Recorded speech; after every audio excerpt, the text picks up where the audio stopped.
మన మధ్యకి ఒక సాక్ష్యం వచ్చింది, చాలా అద్భుతంగా ఉంది ఆ సాక్ష్యం. ఈ మనుషుడు హాస్పిటల్కి వెళ్ళి బలహీనంగా ఉంటే చివరికి ఈ మనుషుడు చనిపోయాడని డాక్టరు నిర్ధారణ చేశారు. ఏంటి చనిపోయాడు, తీసుకెళ్ళిపోండి అంటే ఒకరు వచ్చి మన ప్రార్థనా తైలం తీసుకుని 7 సిలువలు వేస్తే మళ్ళీ దేవుని జీవం ఆ బిడ్డలోకి వచ్చింది. ఆ బిడ్డ ఈరోజు మన మధ్యకి నడుచుకుంటూ వస్తూ ఉన్నాడు. ఇది దేవుని పునరుద్ధాన కార్యము. ఆమెన్. గట్టిగా హల్లెలూయా చెప్పండి. ఈ మనుషుడు మళ్ళీ బ్రతికితే వైద్యులు ఆశ్చర్యపోయారని చెప్తా ఉన్నాడు. ఈ సాక్ష్యం విందామా? నా పేరు రామాంజనేయులు.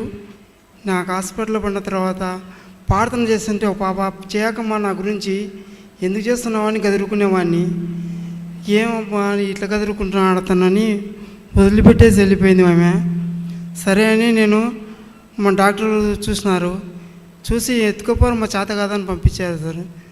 ఆ తర్వాత మళ్ళీ నా భార్య నా పిల్లలు ఏడుస్తుంటే నా ఫ్రెండ్ సుమన్ కుమార్ అని తైలం వీటికి వచ్చినాడంట, తైలం తీసుకొచ్చాడు. మళ్ళీ 7 సిలువలు వేసి వెళ్ళిపోయాడంట. అతని పైన 10 నిమిషాలకు మళ్ళీ నేను కదిలానంట. డాక్టర్ గారికి రుగోతు వచ్చి పిలిచి చెప్పారు, అమ్మ మొదలు కదిలాడంటే ఏంది కదిలాడబ్బా అని వాళ్ళు స్టన్ అయిపోయారు. అర్థం కాలేదంట. ఇట్ట కదిలాడబ్బా అయితేనని డాక్టర్లే స్టన్ అయిపోయి బా ఇంత చనిపోయినా బతకడం ఏంది అనుకున్నారు. నా ఫ్రెండ్ ఆశ్చర్యంగా వేసింది. దండ తీసుకొద్దామని పోయటానికి నేను సిలువ వేసేతలకి నేను బతికి పెట్టాను. హల్లెలూయా. ముందు వైద్యులు ఏమన్నారు? చనిపోయాడు తీసుకుపోమన్నారు చెప్పారు. డాక్టర్ ఏం చెప్పాడు? చనిపోయాడు తీసుకెళ్ళిపోయాడు. తర్వాత ఏం జరిగింది? నా ఫ్రెండ్ వచ్చి వాడు చనిపోయాడు అనుకున్నాడు. 7 సిలువలు లేచి బయటికి వెళ్ళిపోయాడు. వాళ్ళ ఫ్రెండ్ వచ్చాడు, ఏదో తట్టుకుంది. ఆ మనుషుడేమో దండ తీసుకోవడానికి వెళ్ళిపోయాడు.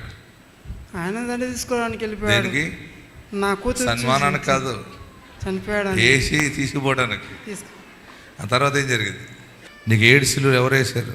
మా ఫ్రెండ్ వాడు సుమన్ కుమార్ అని వేసాడు. వాళ్ళ ఫ్రెండ్ వాళ్ళు ఇలాగ అయిపోయాడని చెప్పి ప్రార్థనా తైలం పట్టుకుని వెళ్ళి 7 సిలువలు వేసాడు. వేసేసి ఆ మనుషుడేమో చనిపోయాడని చెప్పి 7 సిలువలు వేసాడు విశ్వాసంతో. తనకి మళ్ళీ నమ్మకం సరిపోక దండ తేయడానికి వెళ్ళిపోయాడు, మోసుకుపోవడానికి. మళ్ళీ ఇలా బిడ్డ చూసినప్పటికి టక్కుమని కదిలాడు. దేవుని జీవము మనతోనే ఉన్నది. ఆమేన్. హల్లెలూయా. షుగర్ వ్యాధి ఎక్కువైపోవటం, బలహీనం అయిపోయి చివరికి ఐసీయూలో పెట్టారు. ఈ పొద్దు బ్రహ్మాండం నడుచుకుంటూ వస్తున్నాను.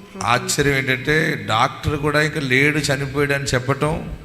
తన స్నేహితుడు 7 సిలువలు వేస్తే 7 అంతల ఆత్మశక్తి ఆ బిడ్డ నిలబెట్టి మళ్ళా సజీవునిగా దేవుడు నిలబెట్టాడు.